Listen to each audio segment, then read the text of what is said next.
Imagine a world where you own nothing. Not your car, your software, or even the books on your digital shelf. You work to earn credits, only to pay them back to global entities for the mere right to exist.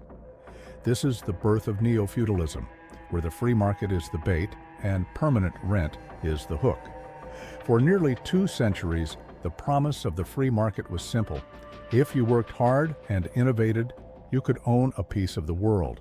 This ownership was the bedrock of liberty and the primary engine of the middle class. However, that foundational promise is quietly disintegrating before our eyes. We are transitioning from a world of products to a world of permissions, where the concept of private property is being reserved for a smaller and smaller elite. This isn't just a shift in economics, it is a fundamental restructuring of human society that mirrors the darkest ages of our collective past.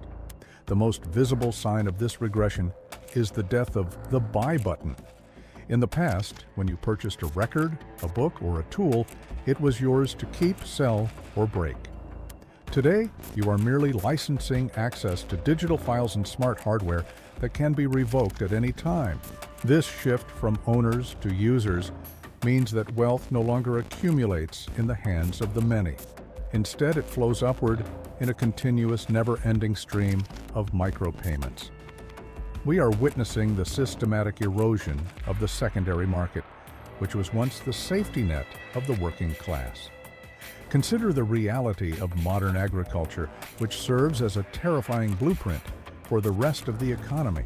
Farmers who once owned their equipment now find themselves locked out of their own machinery by proprietary software. Companies like John Deere have used digital locks to prevent owners from repairing their own tractors, effectively turning independent entrepreneurs into high-tech tenants. This is a direct echo of the feudal system, where the blacksmiths and farmers were allowed to use tools only if they obeyed the rules of the manor. Ownership has become a strategic barrier to entry. This lack of ownership creates a psychological state of permanent precarity. When you own nothing, you have no collateral, no legacy to leave behind, and no way to opt out of the system. Every aspect of your life, your transportation, your entertainment, and even your ability to work is tethered to a subscription. If you stop paying, your life effectively shuts down. This creates a level of subservience that the old free market was supposed to destroy. We are being trained to accept that access is better than equity, but access is a privilege that can be taken away. The modern subscription model is nothing more than a digital version of the feudal tithe. In the Middle Ages, peasants gave a portion of their harvest to the Lord for the right to live on the land. Today, we give a portion of our monthly salary to cloud lords for the right to use their digital infrastructure. The difference is that the modern tithe is invisible, automated, and relentless. It drains the financial lifeblood of the household before a single penny can be saved or invested. We are working longer hours just to maintain a baseline of temporary digital existence. Even the physical goods we think we own are being designed for obsolescence, forcing us back into the marketplace sooner than ever. The free market used to reward durability because it signaled quality, but neo-feudalism rewards dependency. When a product is designed to fail, or when its software is no longer supported, the owner is forced to pay for a replacement. This ensures that capital is never truly settled. It is always in motion, moving from your pocket to the balance sheets of the megacorporations. The very idea of a one-time purchase is becoming a historical relic. Inflation acts as the ultimate hidden tax on those who do not own assets. As the value of currency drops, the price of access goes up, but the wages of the vassals rarely keep pace. Those who own the land, the software, and the infrastructure see their wealth explode, while those who rent see their purchasing power vanish.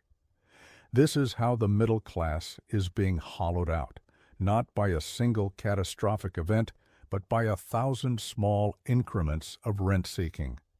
The free market cannot survive when the goal is no longer to compete, but to capture and extract. Ultimately, we are being downgraded from consumers to vassals of the digital estate.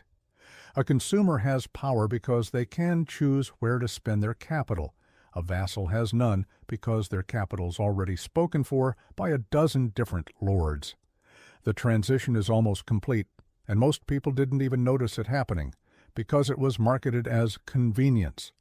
But true freedom is never convenient. It is often messy and difficult. The question we must ask is whether we are willing to trade our entire future for the ease of a recurring monthly payment. The digital economy has birthed new territories that are more powerful than many nation-states. Entities like Amazon and Google are no longer just companies. They are the actual infrastructure upon which the modern world operates. When you want to sell a product or find information, you must enter their digital fiefdoms and play by their rules. These platforms provide the land, and in exchange, they take a cut of every single transaction that occurs within their borders. This is not competition. It is sovereignty over the marketplace itself, disguised as a tech service. The capital of the past was industrial, factories, machines, and physical goods. But the new cloud capital is far more efficient and far more dangerous. It doesn't just produce things, it directs human behavior through algorithms. By controlling the flow of information, these cloud lords decide which businesses thrive and which ones wither away. They have become the ultimate gatekeepers of the 21st century. If you want your voice to be heard or your business to be seen, you must pay the digital rent to the masters of the algorithm or face total irrelevance. Every small business today faces an invisible tax that didn't exist 30 years ago. Whether it is the 30% cut taken by app stores or the thousands spent on search engine visibility, the cost of doing business is now paid to a handful of tech giants. This is the Apple tax or the Google toll, and it represents a massive transfer of wealth from innovators to infrastructure owners. In a true free market, competition drives prices down, but in a neo-feudal system, the gatekeeper simply increases the rent because there is nowhere else for the merchant to go. Before we dive into how this is destroying the middle class, I want to hear from you. Have you noticed a specific product you used to own that is now a subscription? Drop it in the comments below. It is the best way to see how deep this rabbit hole goes. If you value this type of deep dive analysis, consider subscribing to join our growing community of skeptics who refuse to accept the status quo. Your engagement is the only thing that keeps this channel independent from the very gatekeepers we are discussing today. The algorithm is the new lord of the manor, and it is a cold mathematical master. It rewards those who feed it data and punishes those who seek independence from its reach. We are the ones who produce the value, our data, our attention, our creative work, but we do not own the platform where that value is stored. We are effectively sharecroppers of the digital age, working the fields of social media and search engines to generate profit for the owners of the servers. Our labor is voluntary, but the rewards are heavily skewed toward the top. In this environment, true competition is dying. When a small company creates something truly innovative, the cloud lords don't try to outcompete them. They simply buy them or clone their features until the smaller player is forced out of business. This leads to a stagnant economy where the only way to succeed is to be absorbed into the existing power structure. We see fewer and fewer breakout successes and more consolidation. The free market has become a hall of mirrors where all roads lead back to the same 5 or 6 global conglomerates. The very idea of a marketplace is an illusion when the marketplace itself is owned by one of the biggest competitors. Imagine a shopping mall where the owner also owns the most successful store and can see exactly what every other store is selling, who their customers are, and what their profit margins look like. The owner can then use that data to undercut every other tenant until they own the entire mall. This is exactly what is happening in the digital space. It is a rigged game where the house doesn't just win, the house owns every single player at the table. We are entering an era of techno-feudalism where the traditional laws of economics no longer apply. In the old system, profit was the goal, but in the new system, rent is the objective. Profit requires risk and innovation, but rent only requires control over a vital resource. As more and more of our lives move into the cloud, the opportunities for rent extraction grow exponentially. We are being funneled into a future where we are perpetually in debt to the providers of our digital existence, with no hope of ever truly owning the means of our own survival. The most oppressive front of this new feudalism is the housing market. For generations, owning a home was the primary way for a family to escape the cycle of poverty and build real wealth. But today, housing is being transformed from a human necessity into a yield asset for global investors. When a home is treated as a financial instrument rather than a place to live, the price is driven by the hunger of institutional capital, not the local economy. This is the commodification of shelter, and it is creating a permanent barrier to the American dream. Institutional investors like BlackRock and Vanguard are now competing with individual families for modest, single-family homes. With billions of dollars in cash, these entities can outbid any normal person, turning neighborhoods of owners into neighborhoods of tenants. This is a massive structural shift in the distribution of wealth. When a corporation owns 1,000 houses in a single city, they aren't just landlords, they are a private government. They set the prices, they control the standards, and they harvest the equity that should have belonged to the middle class. The result is the creation of a permanent renter class, people who will spend their entire lives paying off someone else's mortgage. This is a direct parallel to the Enclosure Acts in 18th century England, where common lands were fenced off and handed to the nobility. The peasants were forced off the land and into the factories, losing their only source of independence. Today, the enclosure is happening to the housing market, forcing the next generation into a state of permanent financial vassalage where they can never put down true roots. High interest rates are often framed as a tool to fight inflation, but in a neo-feudal economy, they serve a more sinister purpose. High rates hurt the individual buyer who needs a loan, but they have little effect on the lords who are sitting on piles of cash. When rates go up, the average person is pushed out of the market, allowing the institutional investors to buy the dip with zero competition. It is a redistribution of opportunity from the bottom to the top. The poor free market mechanism is being used to systematically strip assets from the hands of the many. We are also seeing the rise of the company town in a new, modern form. Whether it is corporate-owned housing developments or the push for 15-minute cities managed by private entities, the goal is to create a closed loop of consumption. In these environments, your employer might also be your landlord, your internet provider, and your grocery store. This creates a level of dependency that makes it almost impossible to strike or demand better conditions. If you lose your job, you don't just lose an income, you lose your entire infrastructure for living. The loss of home equity is perhaps the most devastating blow to social mobility.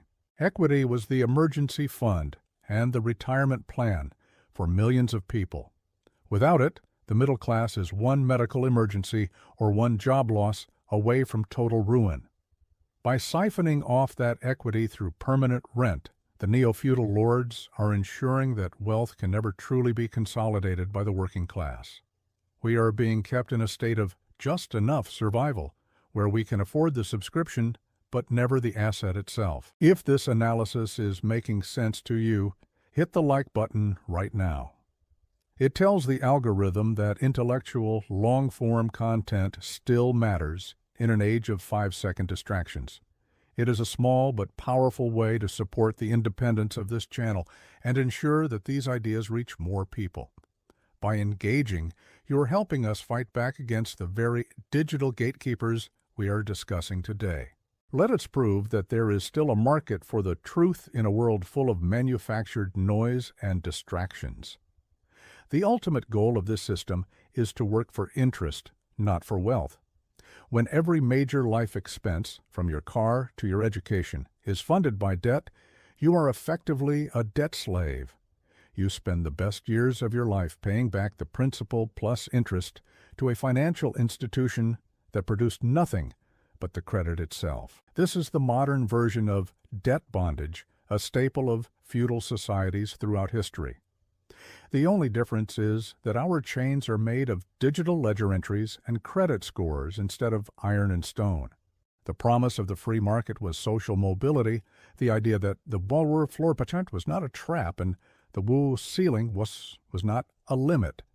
But Neo-Feudalism creates sticky floors and sticky ceilings. It is incredibly hard to climb out of the renter class because the cost of living is designed to consume every bit of your surplus income. Meanwhile, those at the top are protected by barriers to entry and regulatory capture that prevent new competitors from rising. The ladder has been pulled up and the gap between the owning class and the working class has become a chasm. This is nowhere more evident than in the gig economy.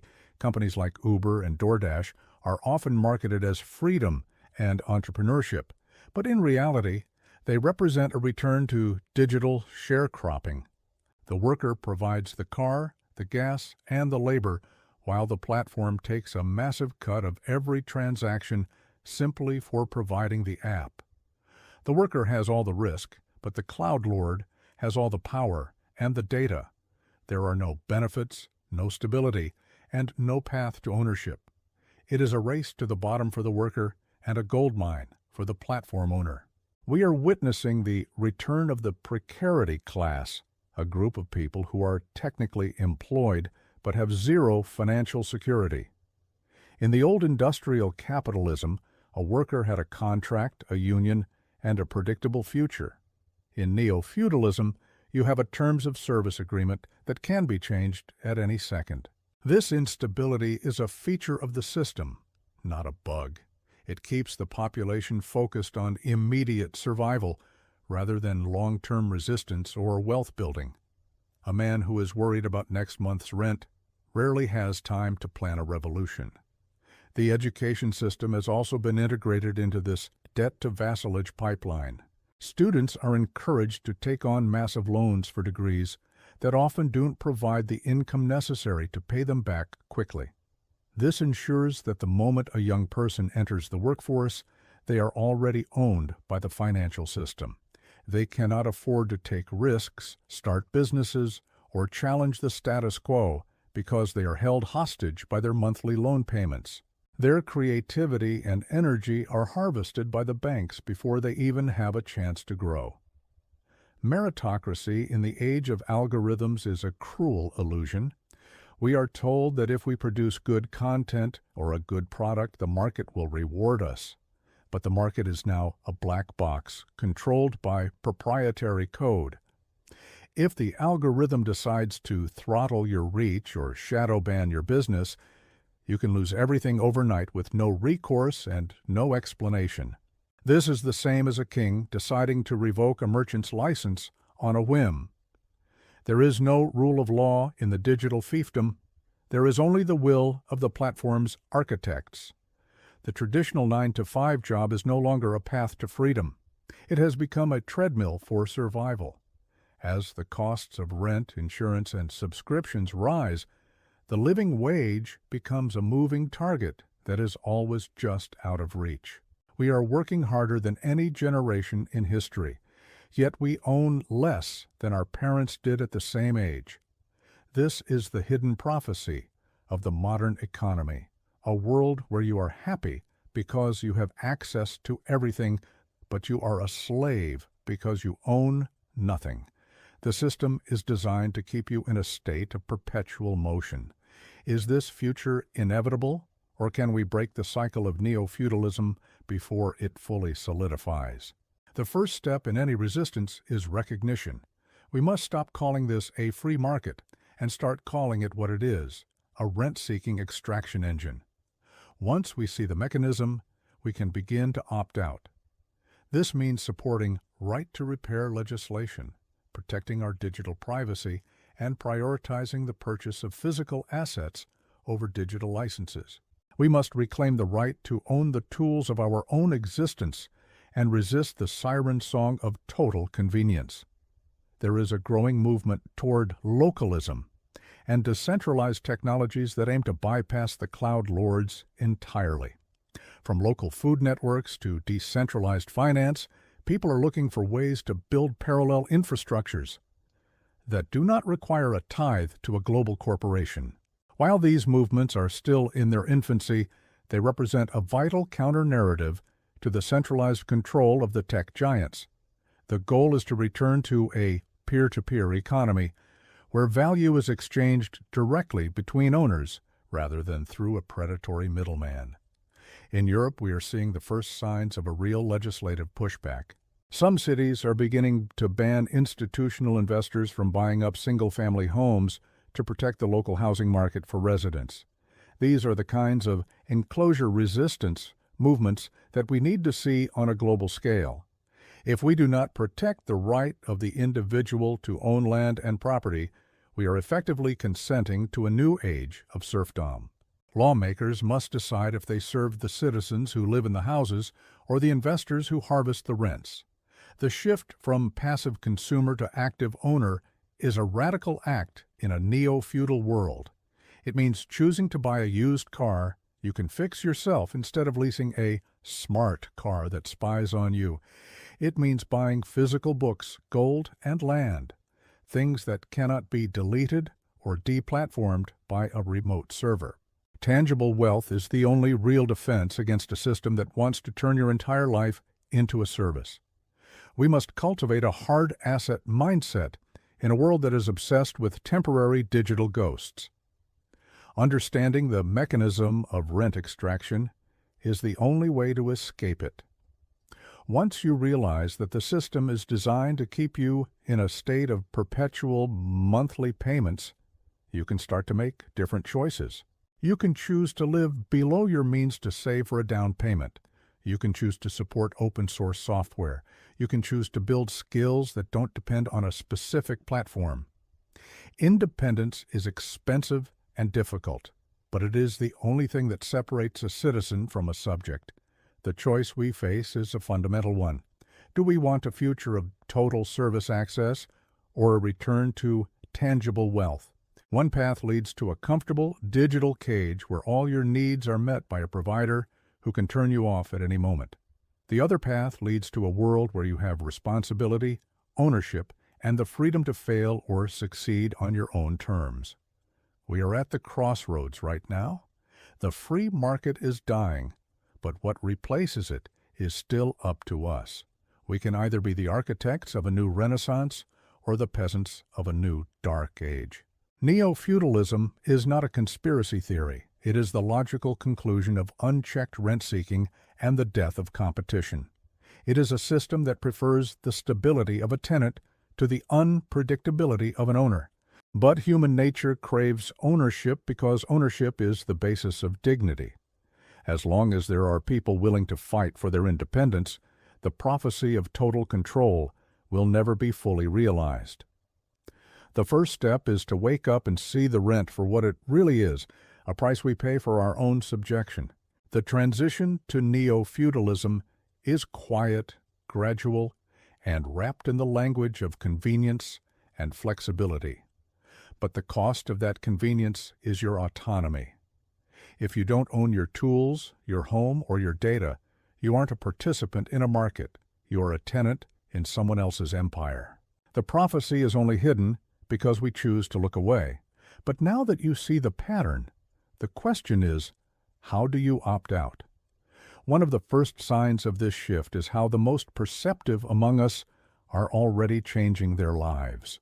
To understand why the standard path is failing the brightest minds, you need to watch our next deep dive. Why intelligent people are quietly quitting the 9-to-5 matrix. Adam Smith. See you there.